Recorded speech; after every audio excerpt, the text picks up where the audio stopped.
Hello students. Hello. In last lecture, we have studied network and network types. Today we are going to study internet concept.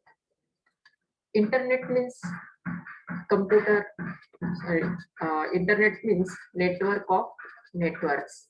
That means we can use a small network which is a small part of a large group of networks. Therefore, mainly internet is defined as network of networks.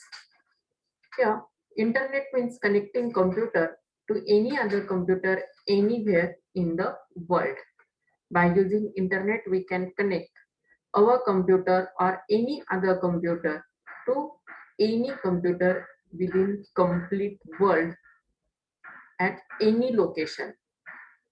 It may be in Nasik city or it may be from out of India. Internet is the highway of information. This statement is very important. Internet is highway of information.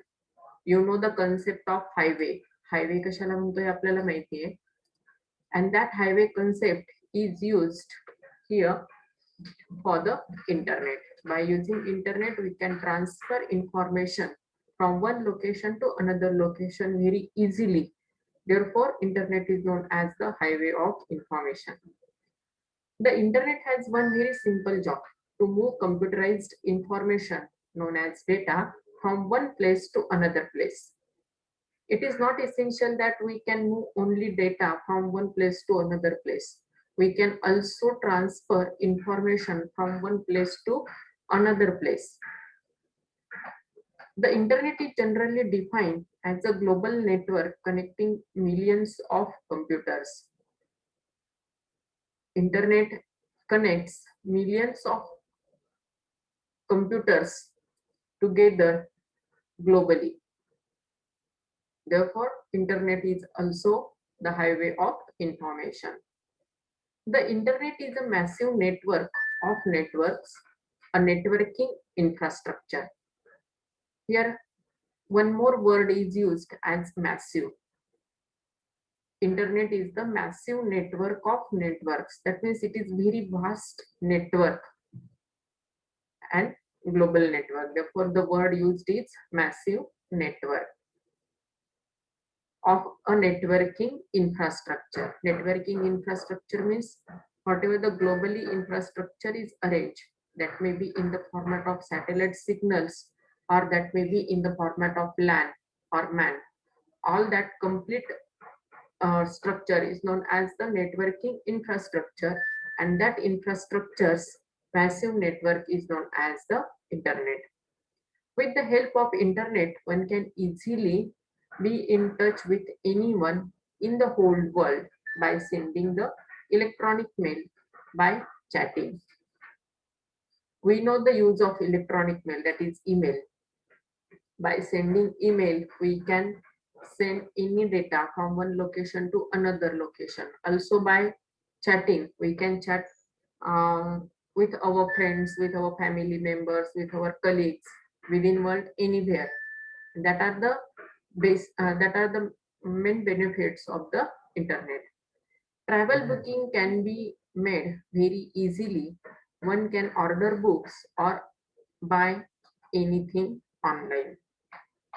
We can books our traveling destinations, hotels, all the things. When we have to go outside, that time everything can be booked by using the online media. Also, we can order books or buy anything online. Now within this lockdown period, we are using this facility very much. Currently we are ordering everything mostly online. That may be books, that may be the vegetable, that may be fruits, or that may be any other requirement.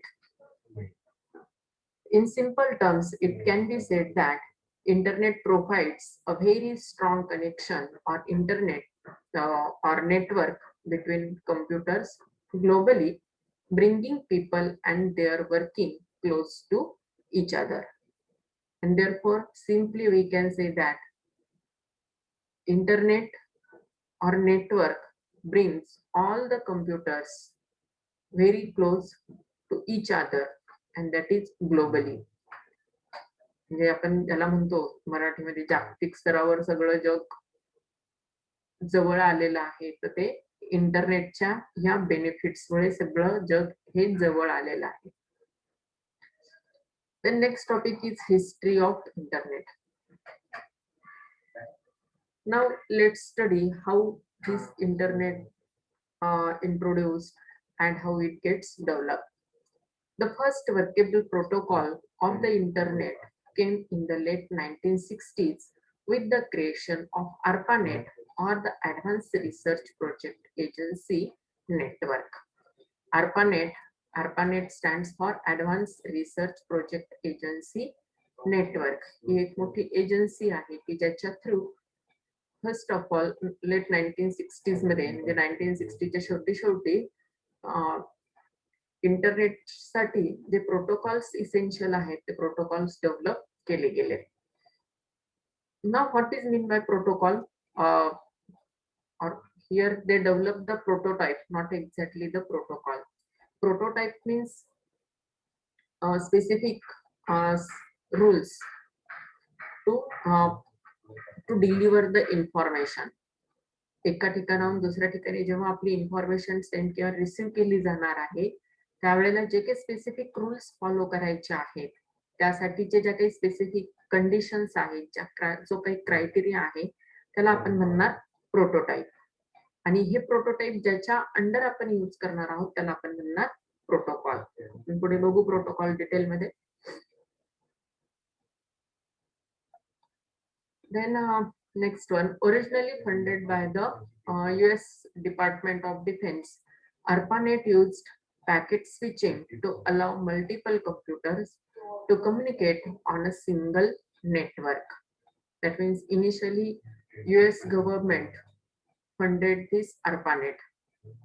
Okay, US government's defense section only funded the ARPANET, and this ARPANET used packet switching circuit to allow multiple computers to communicate on a single network. Packet switching he method use करून जगातले जे काही वेगवेगळे computers आहेत ते एका single नेटवर्कवर communicate करण्याचं काम हे ARPANETने केलं. आता पॅकेट स्विचिंग म्हणजे काय केलं जातं, आपला जो काही डेटा आहे तो वेगवेगळ्या पॅकेट्स मध्ये डेटा ट्रान्सफर केला जातो आणि ते पॅकेट्स डेटा इंटरनेटवर सेंड आणि रिसीव्ह केले जातात. म्हणजे आता सपोज आपल्याला जो डेटा पाठवायचा आहे तो डेटा आहे ARPANET नाव. हा ARPANET डेटा आपल्याला एका मशीनवरून दुसऱ्या मशीनवर सेंड करायचा आहे. मग त्यावेळेला ह्या ARPANET डेटाचे पॅकेट्स जनरेट केले जातील. पॅकेट्स म्हणजे काय, सिंगल लेटर साठी एक ए वेगळा, आर वेगळं, पी वेगळा, ए वेगळा, एन वेगळा, ई वेगळा आणि टी वेगळा, असे वेगवेगळे स्लॉट्स तयार केले जातील आणि ते स्लॉट वन बाय वन सिक्वेन्शियली दुसऱ्या मशीनला सेंड केले जातील. आता सिंगल वर्ड आहे म्हणून प्रत्येक लेटर वेगळं होईल. जेव्हा तुम्ही मोठा डेटा पाठवणार त्यावेळेला सिंगल वर्डचे पॅकेट्स जनरेट केले जातात आणि ते पॅकेट्स नंतर दुसऱ्या मशीनला सेंड केले जातात. सेंड करताना ते सिक्वेन्शियली सेंड होतात, त्या पॅकेटचे नंबर जनरेट होतात आणि ज्या ठिकाणी तो डेटा रिसीव्ह होतो त्या ठिकाणी तो पुन्हा सिरियली चेक केला जातो आणि मग आपल्याला तो क्लिअर फॉर्मॅट मध्ये डेटा तिथे दिसतो. त्याला आपण म्हणतो packet switching. Okay. The technology continued to grow in the 1970s after scientists Robert Kahn and Winton Kerr developed transmission control protocol and internet protocol known as TCP/IP, which is a communication model that sets standards for how data could be transmitted between multiple networks. In 1970s, these two scientists, Robert Kahn and Winton Kerr, developed TCP/IP. Nowadays, also this TCP/IP is used as the standard protocol for the communication over internet. This is the main protocol for the communication. Under this TCP/IP, TCP stands for Transmission Control Protocol. This TCP part controls the transmission over internet protocol. This one part is wired and second part is wireless. Wired आणि wireless दोघांचं combination ह्या protocol मध्ये generate केलं गेलेलं आहे. म्हणजे आपण LAN मध्ये पण हा प्रोटोकॉल यूज करतो आणि वॅन मध्ये पण हा प्रोटोकॉल आपण यूज करतो. त्याच्यामुळे हा all over internet standard protocol म्हणून यूज केला जातो. आणि आपला जो काही डेटा सेंड करण्यासाठीचे जे काही स्पेसिफिक रूल्स आहेत किंवा ज्या पॅटर्न मध्ये डेटा सेंड केला गेला पाहिजे ते सगळे रूल्स ह्या TCP/IP थ्रू फॉलो केले जातात. आणि म्हणून हा TCP/IP हा स्टँडर्ड प्रोटोकॉल म्हणून यूज केला जातो. स्टँडर्ड प्रोटोकॉल कसला? इंटरनेटवर डेटा कम्युनिकेशन साठी यूज केला जाणारा स्टँडर्ड प्रोटोकॉल म्हणजे TCP/IP. Okay, let's move on. ARPANET adopted TCP/IP on January 1st, 1983. And from there, research began to assemble the network of networks that became the modern internet. आताचं जे काही current internet आहे किंवा modern internet आहे त्याला आपण काय म्हटलं होतं? मी सुरुवातीला सांगितलं होतं नेटवर्क म्हणजे काय, सॉरी इंटरनेट म्हणजे काय तर नेटवर्क ऑफ नेटवर्क्स. पहिला जो नेटवर्क आहे तो सिंगल नेटवर्क आहे आणि दुसरा जो नेटवर्क आहे तो प्लुरल आहे, नेटवर्क्स इथे असणार आहे. अनेक नेटवर्कचं सिंगल नेटवर्क म्हणजेच आताचं आपण यूज करत असलेलं इंटरनेट. आणि ह्या इंटरनेटमध्ये ह्या TCP/IP आल्यापासून खूप साऱ्या गोष्टी डेव्हलप झाल्या. The online world then took on a more recognizable form in 1990 when computer scientist Tim Berners-Lee invented the World Wide Web, that is WWW. WWW ही जी आपली पॅरेंट डिरेक्टरी असते, आपण जेव्हा इंटरनेटवर कोणतीही एखादी वेबसाईट सर्च करतो त्यावेळेला https://www आणि देन वेबसाईटचं नाव येतं. हे WWW काय? पॅरेंट डिरेक्टरी इंटरनेटवरची. आणि ती 1990 मध्ये टिम बर्नर-ली ह्या सायंटिस्टने फाइंड आउट केली. आता याचंच पिक्टोरियल प्रेझेंटेशन आपण बघू. हे बघा here the internet began during 1960s, during 1960s or late 1960s. Then email was created in 1970. Online shopping was invented in 1979. Then first virus which was sent by ARPANET interrupted in 1980s. Then the speed of the internet was developed in 1986. And later in 1990, first browser for mainstream, that is WWW, was published. Then Internet Society became worldwide during 1992 to 1994. Then in 1999, Wi-Fi was established. आत्ताच आपण जे काही wifi use करतोय ते 1999 पासून introduce केलं गेलंय. आता इथे ही जी काही internet society became world wide during 1992 or to 94. Within this period India मध्ये सुद्धा आपण इंटरनेटचा यूज स्टार्ट केला. 1992 पासून ऍक्च्युली आपण इंटरनेटचा यूज स्टार्ट केला, पण करंटली 2 ते 4 वर्षापासून आपण इंटरनेट हा जास्त यूज करतोय. सुरुवातीला खूप लिमिटेड यूज होता, आता इंटरनेटचा यूज हा खूप वाढला. Okay, this is all about the history of the internet. And now let's move ahead. Protocols. A protocol is a set of rules that governs the communications between computers on a network.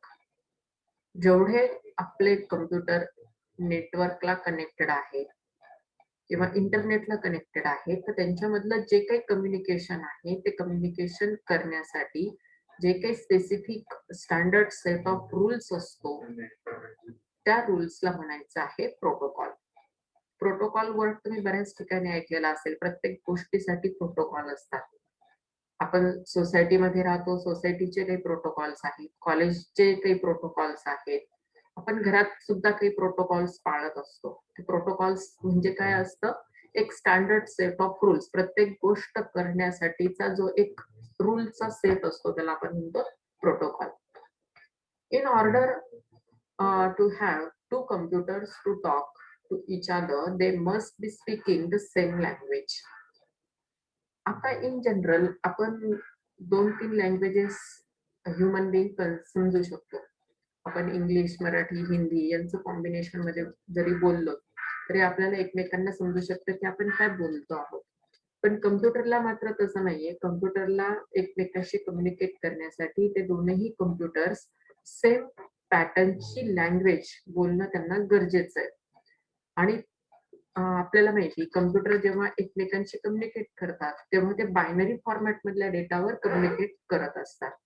मग आपण जो data provide करतो तो data हा binary format मध्ये transmit केला जातो आणि कम्प्युटर एकमेकांशी कम्युनिकेट करतात आणि त्याच्यानंतर जे काही आपल्याला फायनल आउटपुट मिळतं ते पुन्हा आपल्याला आपल्या रिडेबल फॉर्मॅट मध्ये मिळतं. हे मी तुम्हाला मागे सांगितलेलं आहे लेक्चर मध्ये. त्याच्यासाठी कन्व्हर्टर्स यूज केले जातात. डिजिटल टू अॅनालॉग आणि अॅनालॉग टू डिजिटल हे कन्व्हर्टर्स यूज करून आपण कम्प्युटरशी इझिली कम्युनिकेट करू शकतो. पण जेव्हा कम्प्युटर टू कम्प्युटर कम्युनिकेशन केलं जातं तेव्हा ते फक्त बायनरी फॉर्मॅट मध्ये होत असतं. आता ज्या वेळेला हे बायनरी फॉर्मॅट मधलं कम्युनिकेशन होतं त्यावेळेला हे जे प्रोटोकॉल्स आहेत ते प्रोटोकॉल्स त्या ठिकाणी त्यांना हेल्पफुल ठरतात.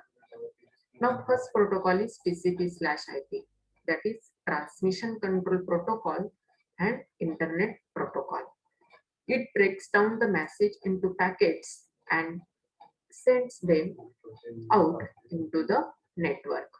मी जसं तुम्हाला मगाशी पॅकेटची कन्सेप्ट सांगितली की छोटे छोटे पॅकेट्स आपल्या डेटाचे तयार केले जातात आणि ते पॅकेट्स सिक्वेन्शियली सिरियली नेटवर्कवर सेंड केले जातात.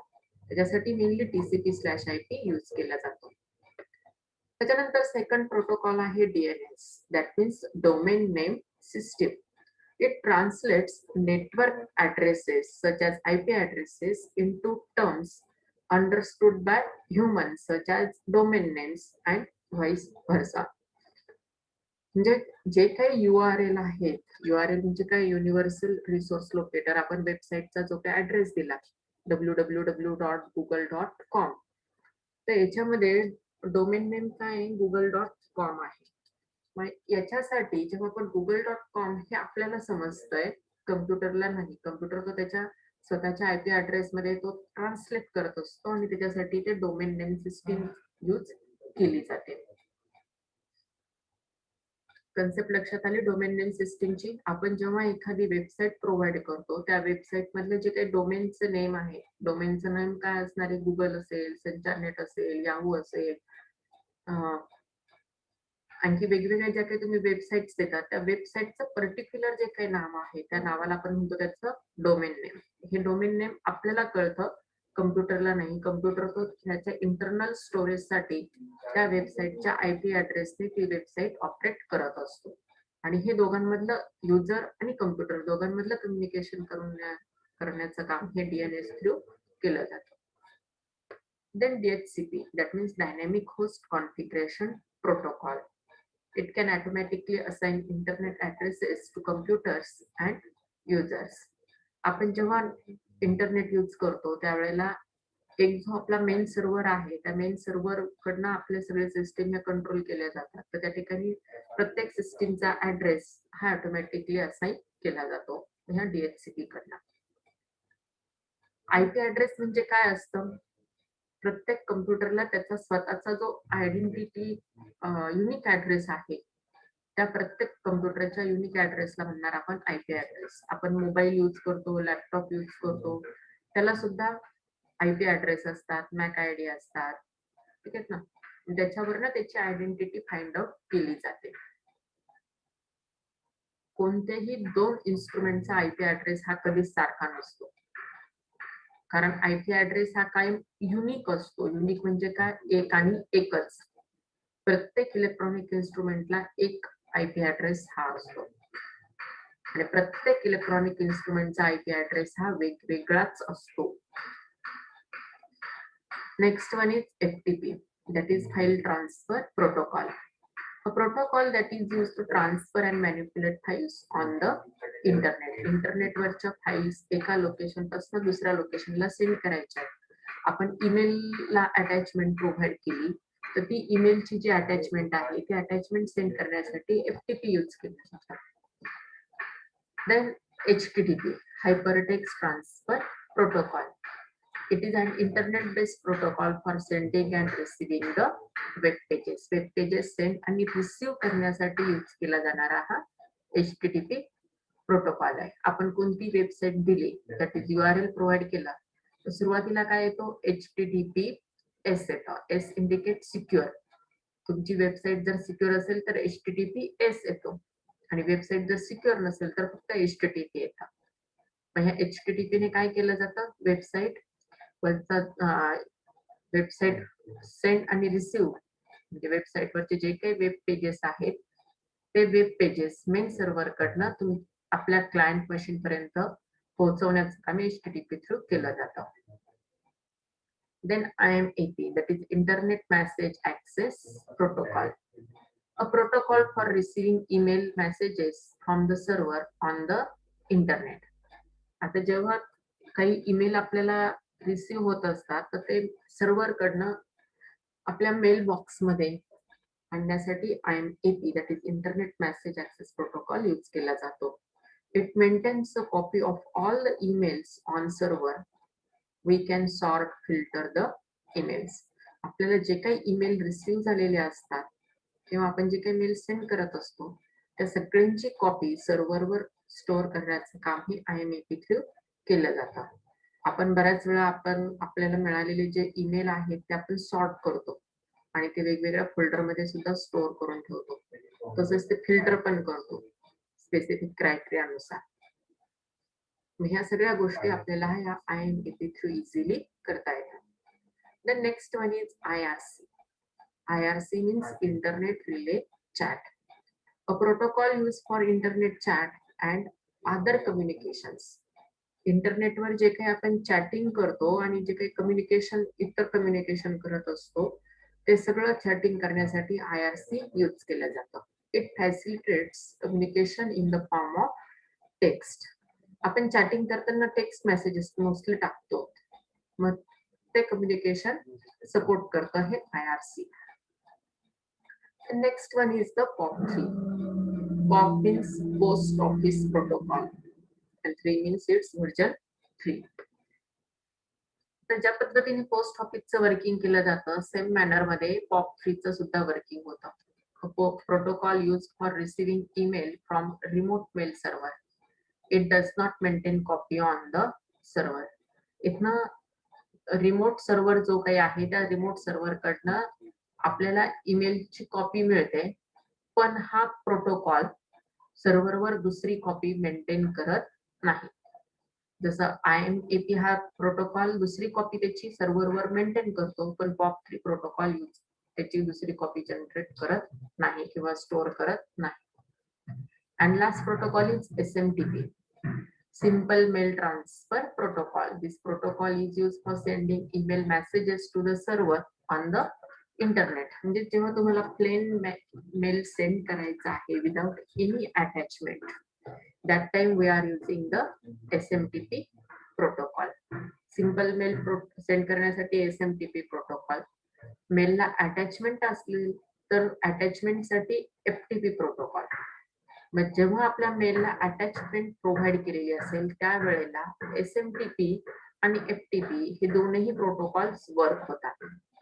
आणि जो कोणी रिसिव्हर असेल त्या रिसिव्हरला IMAP किंवा POP3 त्याने जो त्याचा स्टँडर्ड प्रोटोकॉल सेट केलेला असेल त्याच्या थ्रू त्याला तो मेल मिळणार आहे. रिसिव्हरने जर POP3 प्रोटोकॉल सेट केलेला असेल तर त्याच्या सर्व्हरवर दुसरी कॉपी जनरेट होणार नाही किंवा स्टोअर होणार नाही. पण रिसिव्हरने जर IMAP प्रोटोकॉल यूज केलेला असेल तर त्या ठिकाणी त्याला मिळणाऱ्या प्रत्येक ईमेलची सेकंड कॉपी ही स्टोअर होत राहील. ओके. ह्या पद्धतीने हे जे काही प्रोटोकॉल्स आहेत हे वेगवेगळे प्रोटोकॉल्स आपल्या इंटरनेट कम्युनिकेशन मध्ये आपल्याला हेल्पफुल होत असतात. प्रत्येक प्रोटोकॉलचं फंक्शनिंग वेगवेगळं आहे. आणि हे प्रोटोकॉल्स आपल्याला जे काही वर्क करायचं आहे ते आपल्या वर्किंग नुसार ते ऑटोमॅटिकली ऍक्टिव्हेट होत असतात आणि आपल्याला जेव्हा गरज पडेल तिथे 1 2 3 प्रोटोकॉल्स हे ऍक्टिव्हेट होऊन आपलं जे वर्किंग आहे ते कम्प्लीट करण्याचं काम करत असतात. ठीक आहे, तिथे आपण थांबू. पुढच्या वेळेला आपण एक वेगळा टॉपिक घेऊ, IT अनेबल्ड सर्व्हिसेस. हा पूर्ण वेगळा टॉपिक आहे ह्या लेसन मधला, तो आपण नेक्स्ट टाइम. आता इथे आपण थांबूया.